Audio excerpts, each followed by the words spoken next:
This channel does not promote any violent, harmful, or illegal activities. All content provided by this channel is meant for an educational purpose only.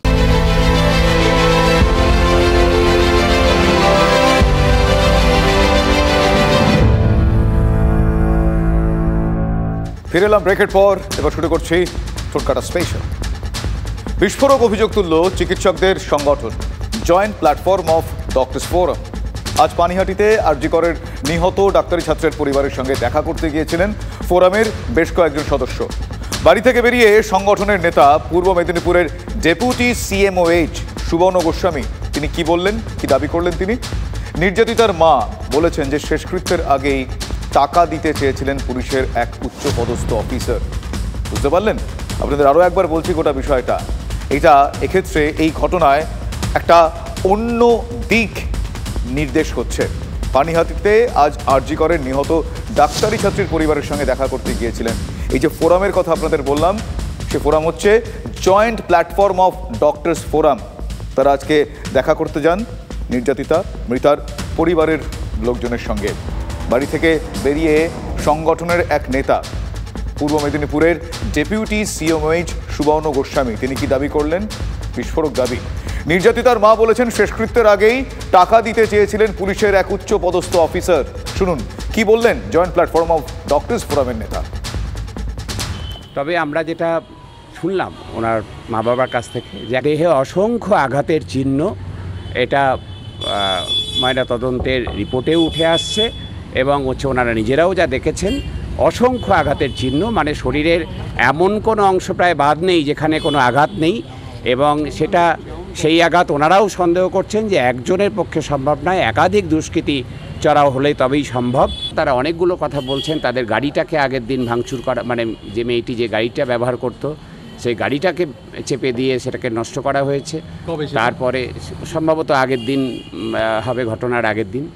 ওনারা আরও যেটা ক্ষিপ্ত যে হাসপাতাল কর্তৃপক্ষ প্রথমে ওনাদের ফোন করে জানান যে আত্মহত্যা করেছে মেয়েটি, সেটা ওনারা কিছুতেই মেনে নিতে পারছেন না। যে হাসপাতাল কর্তৃপক্ষের ধামাচাপা দেওয়ার কিছু আছে নিশ্চয়ই, না হলে তারা আত্মহত্যা বলে চালানোর চেষ্টা কেন করেছিল?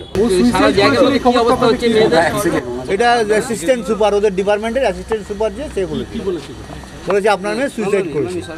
এবং শুধু তাই নয়, ওনারা এটাও বলছেন তার মা যে পুলিশের একজন পদাধিকারী তিনি এসে ওনাদেরকে নাকি টাকা পয়সা অফার করেছিলেন, যেটা শুনে আমরা তাজ্জব বনে গেলাম যে সত্যি যদি ধামাচাপা দেবার না থাকে তাহলে যে টাকা পয়সা অফার পুলিশ, সেটা ওনার মিতার মা বলেছেন আমাদের। যেটা ওনার কাছ থেকে আমরা প্রথম শুনলাম যে কোনো এক উচ্চপদস্থ পুলিশ অফিসার তিনি নাকি এরকম ওই সময়, তখন মিতার সৎকারও হয়নি, সেই সময়টাতে নাকি ওনাকে ডেকে ওনাদের অফার করা হয়েছে। যে বা যারা প্রথমে আত্মহত্যা বলতে চেয়েছিলেন তাদেরকেও সরানো উচিত এবং আরও যারা উঁচু উঁচু জায়গায় বিভিন্ন দায়িত্ব নিয়ে আছে তাদেরও নৈতিক দায়িত্ব নিয়ে পদত্যাগ করা উচিত। বৃহস্পতিবারের মধ্যরাতের ঘটনা, তারপর সময় অনেকটাই গড়িয়ে গিয়েছে। শেষকৃত্য হয়ে গিয়েছে আরজি করের এই চিকিৎসকের। ধর্ষণ করে খুন করা হয়েছে তাকে।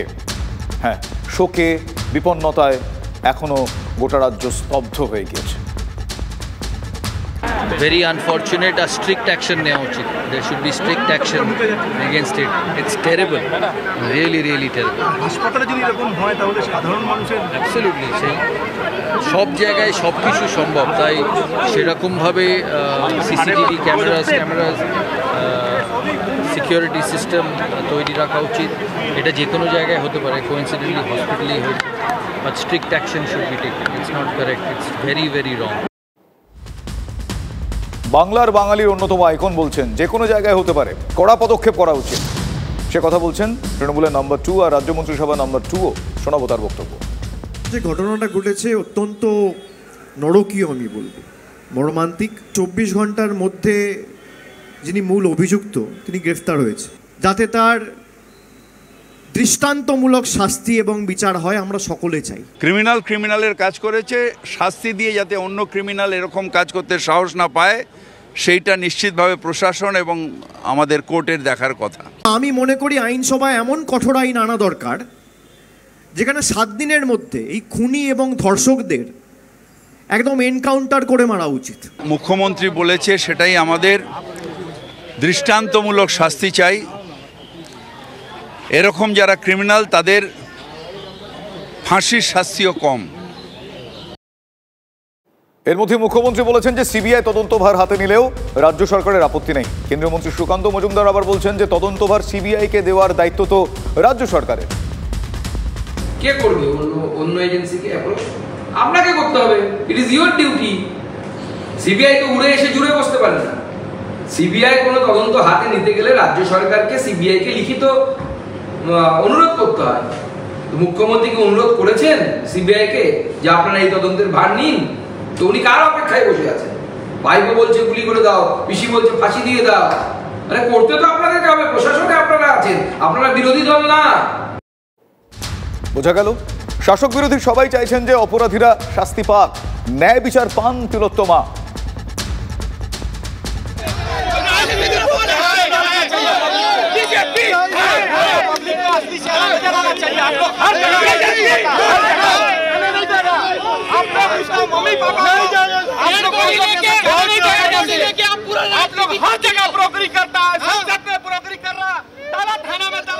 পরশু রাতে দুই বিজেপি নেতা সজল ঘোষ এবং অগ্নিমিত্রা পাল টালা থানায় যাওয়ার চেষ্টা করলে তাদের কেন আটকালেন শাসক দলের কর্মীরা?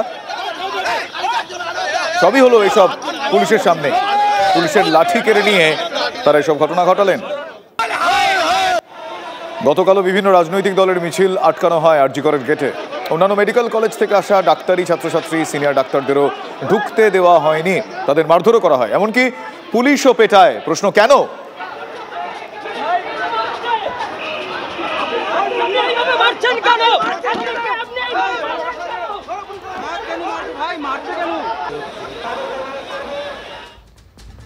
এরকম অনেক কেনরই উত্তর নেই। কেন প্রথমে বলা হয়েছিল তিলোত্তমা আত্মহত্যা করেছেন? কেন মেয়ের মরদেহ দেখতে দেওয়া হয়নি তার বাবা মাকে? কেন তাদের না জানিয়েই তিলোত্তমার মরদেহ বাড়িতে পাঠিয়ে দেয় পুলিশ? বাবা মা হাসপাতালে, বাড়ির সামনের সববাহী গাড়িতে তিলোত্তমার মরদেহ কেন? কেন দেখতে হলো এই মর্মান্তিক দৃশ্য?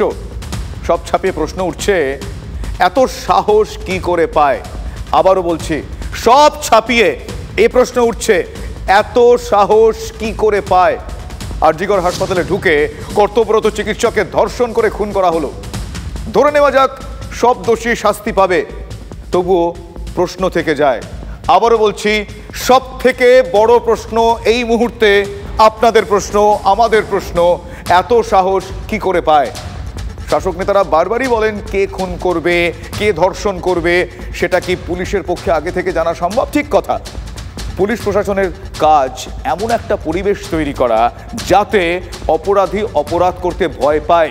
সেই আবহটা, সেই পরিবেশটা তৈরি করতে হয় যাতে অপরাধীর অপরাধ করতে যাওয়ার আগে পা কেঁপে যায়, নিজেকে সেই অপরাধী প্রতিহত করতে পারে। আরজি করে এই অপরাধীদের ভয় পাওয়ার পরিবেশটা তাহলে কি ছিল না? এ প্রশ্ন তো উঠছে। না হলে আবারও বলছি, এত সাহস কি করে পায়?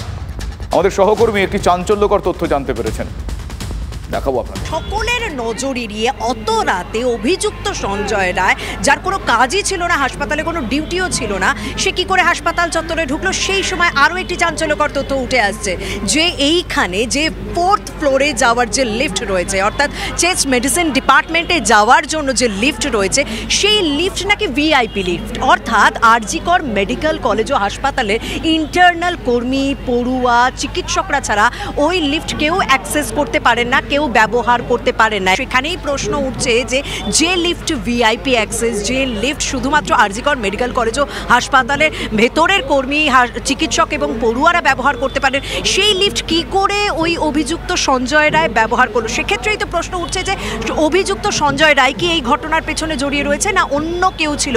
অন্য কেউ তাকে ওই লিফটে করে উপরে নিয়ে যায় বা তাকে নির্দেশ দেয় ওই লিফটে করে গিয়ে 4th ফ্লোরে সেমিনার হলে যাওয়ার জন্য। ইতিমধ্যে কিন্তু বেশ কিছু প্রশ্ন জোরালো হতে শুরু করেছে। হ্যাঁ, একটা যেমন নিরাপত্তা সংক্রান্ত, আর একটা অবশ্যই এই অভিযুক্ত সঞ্জয় রায়ের সঙ্গে অন্য কেউ জড়িয়ে রয়েছে কিনা এবং সে হাসপাতালের ভিতরের কেউ কিনা। এবং সেই প্রশ্নটা আরও জোরালো হচ্ছে যখন জানা যাচ্ছে যে এই 4th ফ্লোরে যাওয়ার লিফট শুধুমাত্র এই আরজিকর মেডিকেল কলেজ ও হাসপাতালে ভিতরের কর্মী, পড়ুয়া এবং চিকিৎসকরাই ব্যবহার করতে পারে, বাইরে কেউ অ্যাক্সেস করতে পারেন না। সঞ্জয় হাসপাতালের কেউ নন, তবু ভিআইপি লিফটে চেপে 5 তলায় পৌঁছে যেতে পারে। সবাই তো জানেন সঞ্জয় সিভিক ভলান্টিয়ার, কিন্তু কোনো থানার সঙ্গে সে যুক্ত নয়। তবে পুলিশ ব্যারাকে থাকতো এবং খুব প্রভাবশালী পুলিশ ওয়েলফেয়ার বোর্ডের সদস্য। সব হাসপাতালে তার অবাধ বিচরণ ছিল। দেখুন, এই যে মুখ্যমন্ত্রী যে পুলিশ ওয়েলফেয়ার বোর্ড তৈরি করে দিয়েছেন না, এই পুলিশ ওয়েলফেয়ার বোর্ড যা ওই শান্তনুবাবু, যিনি কালীঘাট থানার ওসি ছিলেন এক সময়, সে তো সুপার কনস্টিটিউশনাল বডি, সে তো রাজ্যের ডিজিরও মাথার উপরে। আমরা মিডিয়ার মাধ্যমে জানতে পেরেছি যিনি ধরা পড়েছেন সে একজন সিভিক ভলান্টিয়ার, কিন্তু সে কোন থানায় কর্মরত ছিল?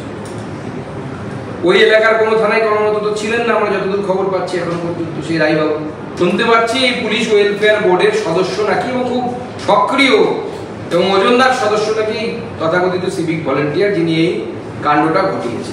পুলিশ ওয়েলফেয়ার বোর্ড এর আশকারাতে এটাই সম্ভব হয়েছে, এবং এর পেছনে মুখ্যমন্ত্রীর অনুপ্রেরণা, তার অনুপ্রেরণাতে এরা এত মাথা গজিয়ে উঠেছে, এত বড় মাথা হয়ে গেছে। সুকান্ত মজুমদার যা বললেন সেগুলো কি মিথ্যে? শাসক দল এখনো পর্যন্ত মুখ খোলেনি। প্রশ্ন হলো, একজন সিভিক ভলান্টিয়ার খুব গুরুত্বপূর্ণ পুলিশ ওয়েলফেয়ার বোর্ডের সক্রিয় সদস্য হয় কি করে? সঞ্জয় সিভিক ভলান্টিয়ার হয়েও ওয়েলফেয়ার বোর্ডের সদস্য, মানে বোঝাই যাচ্ছে সে কতটা প্রভাবশালী, বা কোনো প্রভাবশালীর হাত তার মাথার উপর রয়েছে। আর সেজন্যই আরজি করের ভিআইপি লিফটের দরজাও তার জন্য অনায়াসে খুলে যায়। প্রশ্ন হলো, সঞ্জয় অন্য কোনো হাসপাতালকে ছেড়ে তার প্রভাব আরজি করের কর্তব্যরত চিকিৎসকের ওপর ফলালো কেন? প্রশ্ন হলো, এত সাহস কি করে পায়? দুই চিকিৎসক পবিত্র গোস্বামী এবং উৎপল বন্দ্যোপাধ্যায়ের কথা আপনাদের শোনাবো এবার। আমি আরজি কর মেডিকেল কলেজে বহুদিন চাকরি করেছি, এখানকার ছাত্র। আমরা গভীর রাত্রে পাশের ধাবায় খেতে যেতাম, ভেতরে ক্যান্টিন ছিল না, হতেই পারে, কিন্তু তার মধ্যে পরিবেশ ছিল। সেই পরিবেশটাকে পাল্টে দিয়ে আরজি করের অধ্যক্ষ সমাজ বিরোধীর পরিবেশ তৈরি করে দিয়েছে। এই আরজি কর হাসপাতালে আপনাদের মিডিয়ায় দেখিয়েছিল যে একটা 1000 পাতা নথি দেখিয়ে বলা হচ্ছিল যে এখানে কি আর্থিক দুর্নীতি, তোলাবাজি এইসব দেখানো হয়েছিল, এবং সেই সময় থেকে আমরা দেখেছিলাম যে সেই ফাইল কিন্তু আর সরকারের ভিজিলেন্সের পর থেকে মুভ করেনি, এবং আমরা দিনের পর দিন দেখেছি যে এখানে তোলাবাজি এইসবের একটা দুর্বৃত্ত চক্র, যাকে আপনারা লুম্পেনোক্রেসি বলতে পারি, এইরকম একটা চক্র কিন্তু দীর্ঘদিন চলছে। আমি খুব ভালো করে জানি যে আরজি করের অধ্যক্ষ একাডেমি বাদ দিয়ে বাকি সব বিষয়টা উনি দেখেন, ওখানে ওনার চেম্বারের বাইরে বাউন্সার দাঁড়িয়ে থাকে। তাহলে এইরকম যদি একটা দুর্বৃত্ত চক্র একটা মেডিকেল কলেজ এবং হাসপাতালের মধ্যে চলে, সেইখানে দুর্বৃত্তরা ভাবতে পারে যে আমার এখানে প্রশাসন ভিকটিমের পক্ষে নয়, আমার এখানে প্রশাসন হচ্ছে দুর্বৃত্তের পক্ষে। যদি এই দুর্বৃত্ত যদি এই কথাটা বুঝতে পারে যে আমি যা খুশি করতে পারি, কেউ কিছু হলো আমার কিছু হবে না, আমাকে কেউ ধরবে না, আমার কোনো শাস্তি হবে না, এই যদি আমাদের মানসিকতা একটা তৈরি হয়, সেখানে যে কেউ যা খুশি করতে পারে। ওখানে আরজি করের প্রিন্সিপাল, তিনি তার কোনো উপরে গডফাদার নিশ্চয়ই কেউ আছেন, তার কথায় আরজি করের সমস্ত কিছু নির্ধারিত হয়। এদের সবার মাথায় কোনো না কোনো একটা বড় হাত রয়েছে, একদম বড় হাত, হাতের উপর হাত, তার উপরে হাত, সবশেষে গুন্ডা কন্ট্রোলের হাত। এই গুন্ডা কন্ট্রোলের হাতের যে চালু হওয়ার জন্য পশ্চিমবাংলার আজ এই অবস্থা।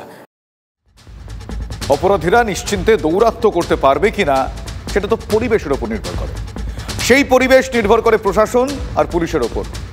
এত সাহস পায় কি করে?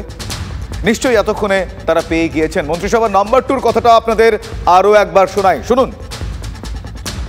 ক্রিমিনালের কাজ করেছে, শাস্তি দিয়ে যাতে অন্য ক্রিমিনাল এরকম কাজ করতে সাহস না পায়, সেইটা নিশ্চিতভাবে প্রশাসন এবং আমাদের কোর্টের দেখার কথা। ফিরহাদ হাকিমের কথাটা সত্যি হলে রাজ্যের সব মানুষ নিশ্চিন্ত হতে পারেন, সেটাই তো আমরা চাই। কিন্তু সত্যি সেটা হবে তো, নাকি এই রোগটা আরো ছড়িয়ে পড়বে? ভয়ের কথাটা শোনালেন চিকিৎসক পবিত্র গোস্বামী, শোনাবো আপনাদের।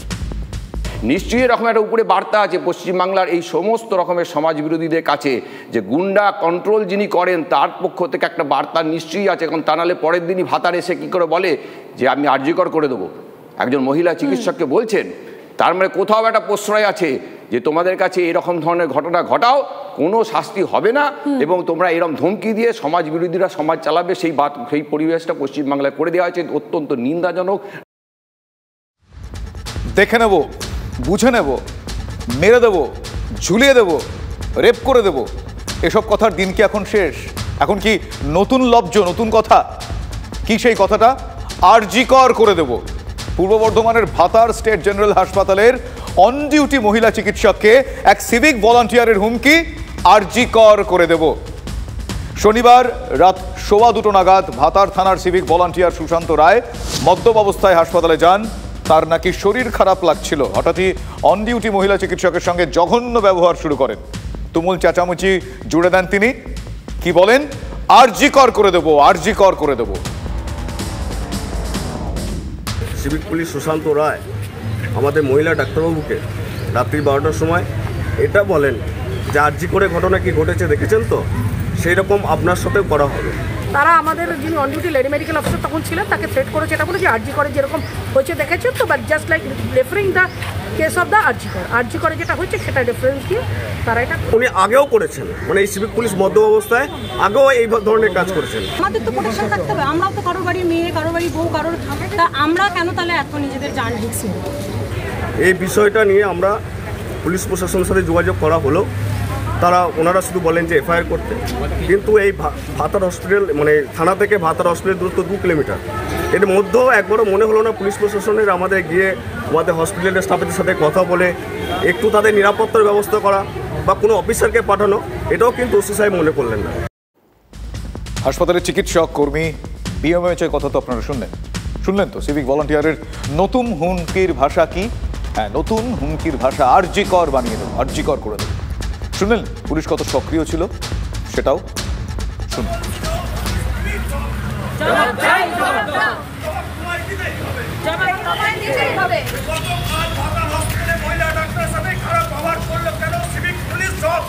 কেন মহিলা ডাক্তারের সাথে খারাপ ব্যবহার করলো? রাত 12টায় পুলিশ, তুমি জবাব দাও। হাসপাতালের চিকিৎসক, নার্স, কর্মচারী সবাই মিলে রবিবার গেলেন ভাতার থানায় ডেপুটেশন দিতে। নিজেদের জান তো নিজেদেরই বাঁচাতে হবে। থানায় পৌঁছে যান ডেপুটি সিএমওএইচ সুবর্ণ গোস্বামীও। সিভিক পুলিশ এরকম করলো কেন? কেন করেছে তো পুলিশই বলতে পারবে, তদন্ত করলে বেরোবে। অকারণে হচ্ছে যে তিনি মাঝরাত্রিরে মত্ত অবস্থায় মদ্যপ অবস্থায় এসছেন এবং মহিলা চিকিৎসকের উপরে চড়াও হয়ে হুমকি দিচ্ছেন যে হচ্ছে যে আরজি করে যে ঘটনা ঘটেছে সেই ঘটনা আপনার সাথে ঘটিয়ে দেবো এই বলে পুলিশের কাছে কমপ্লেন করেছেন। সমর্থন করে যায় সারা দেশ এই আরজি করে ঘটনার প্রতিবাদে পথে নেমেছে। সেখানে এই ধরনের ঘটনায় ভাতারের মতো বুকে ঘটবে কেন? এটা হচ্ছে যে সমস্ত মানে বর্তমান যে পুলিশ প্রশাসন আছে তাদেরকে এটা সর্বোচ্চ গুরুত্ব দিয়ে দেখতে হবে। অবশেষে পুলিশ সিভিক ভলান্টিয়ার সুশান্ত রায়কে গ্রেফতার করেছে। আশা করা যায় গ্রেফতারি লোক দেখানো নয়, চোখে ধুলো দেওয়ার চেষ্টা নয়, না হলে বাংলা হুমকির ভাষায় পাকাপাকিভাবে জায়গা করে নেবে, আরজি কর করে দেব। আমরা আশা রাখবো। আরজি করে সুপার বদল তো হলো, এবার কি তাহলে অধ্যক্ষের পালা? দেখুন, প্রিন্সিপালকে নিয়ে বিতর্ক তো আজকের নয়, বহুদিনের বিতর্ক। আরজি করে একের পর এক দুর্নীতির নেপথ্যে নাকি তিনি, তেমনটাই অভিযোগ। চিকিৎসা সরঞ্জাম কেনা, চুক্তির ভিত্তিতে কর্মী নিয়োগ, হাসপাতালের পরিকাঠামো, ক্যান্টিন, সুলভ শৌচালয়, বিভিন্ন অনুষ্ঠানে টিফিনের বরাত, অভিযোগের লম্বা লাইন রয়েছে। তবুও শনিবার পর্যন্ত অধ্যক্ষের পদত্যাগের দাবি তোলেননি আন্দোলনকারীরা। দাবি তুললেন কবে? আজ রবিবার, আন্দোলনের 72 আওয়ার্স পর, 72 ঘন্টা পর।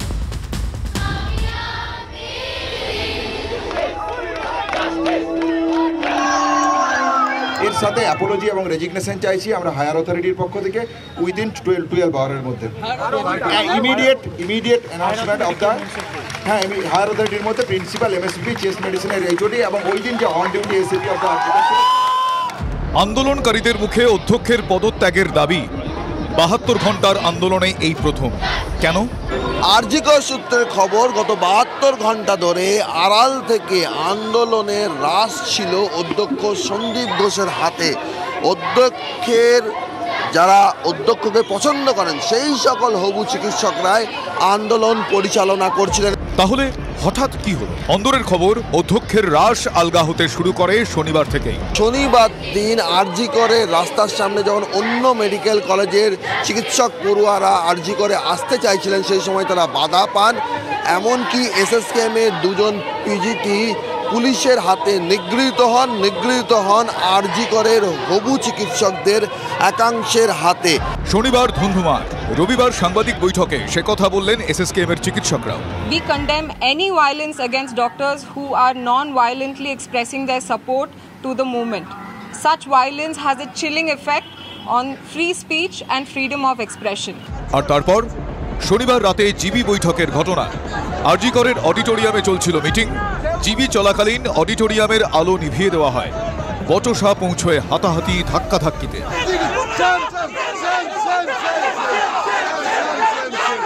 অন্য মেডিকেল কলেজের প্রতিনিধিদের বক্তব্য, যারা অধ্যক্ষের অনুগামী সেই সমস্ত চিকিৎসক পড়ুয়ারাই চড়াও হন, পুলিশও তাদের থামাতে পারেনি। আর তারপরেই কি খেলা ঘুরতে শুরু করে।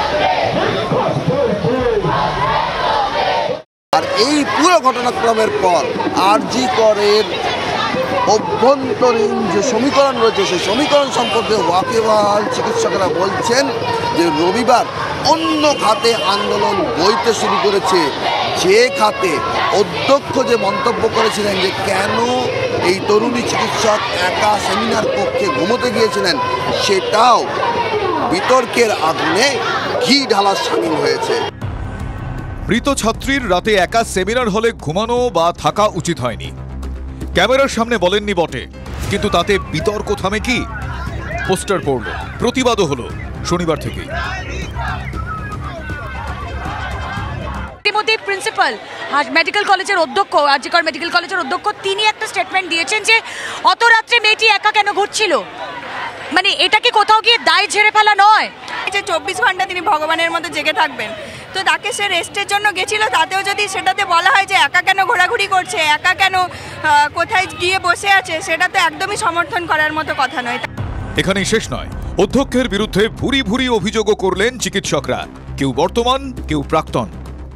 কোনো কিছু ঘটনা তাদের পছন্দ মতো না ঘটলে তারা সঙ্গে সঙ্গে বলির পাঠা খোঁজেন।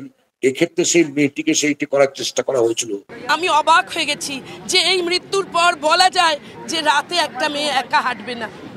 আমি তো সারা জীবন পিজি থেকে বাঙুর পিজির একোনে ওকোনে সারা রাস্তা একা হেঁটেছি। আমি অন্তত 100টা করাপশনের চার্জ জমা পড়েছে, ন্যাশনাল মেডিকেল কলেজ থেকে শুরু করে এখানে অবধি। তার দুবার ট্রান্সফার হয়েছে। বুঝে দেখুন, রাতের অন্ধকারে 24 ঘন্টার মধ্যে ট্রান্সফারটার ক্যান্সেল হয়েছে। পশ্চিমবঙ্গের ইতিহাসে এত বছরের স্বাস্থ্য দপ্তরে এই জিনিস হয়নি। তাহলে এবার আন্দোলনকারীদের নিশানায় অধ্যক্ষ। আমি আরজি কর নিয়ে চিঠি লিখেছিলাম যে আরজি করে একের পর এক দুর্নীতি হচ্ছে, সেই দুর্নীতির অভিযোগ প্রিন্সিপালের দিকে যাচ্ছে, এর তদন্ত হওয়া উচিত, তাকে সরিয়ে তদন্ত হওয়া উচিত।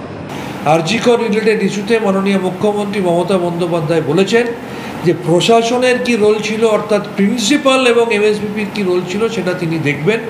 আশা করব তিনি সেটা দেখবেন, প্রিন্সিপালের ভূমিকা কি ছিল। আমি জেপি নাড্ডা সাহেবকে চিঠিও দিচ্ছি যে প্রয়োজনে এমসিআই টিম পাঠানো হোক, দেখা হোক যে রাজ্য সরকারি মেডিকেল কলেজগুলোতে পরিকাঠামো ঠিক আছে কি নেই। যদি পরিকাঠামো ঠিক না থাকে তাহলে তো সেখানে পড়াশোনা চলতে পারে না। প্রিন্সিপাল, এমএসবিপি সহ হাসপাতালের যারা অ্যাডমিনিস্ট্রেশনে রয়েছেন তাদের ভূমিকা কি ছিল বা বিগত কয়েক বছর ধরে তাদের ভূমিকা কি আছে, আমরা বিশ্বাস করি মাননীয় মুখ্যমন্ত্রী তথা স্বাস্থ্যমন্ত্রী বিষয়টি নিশ্চিত করে দেবেন।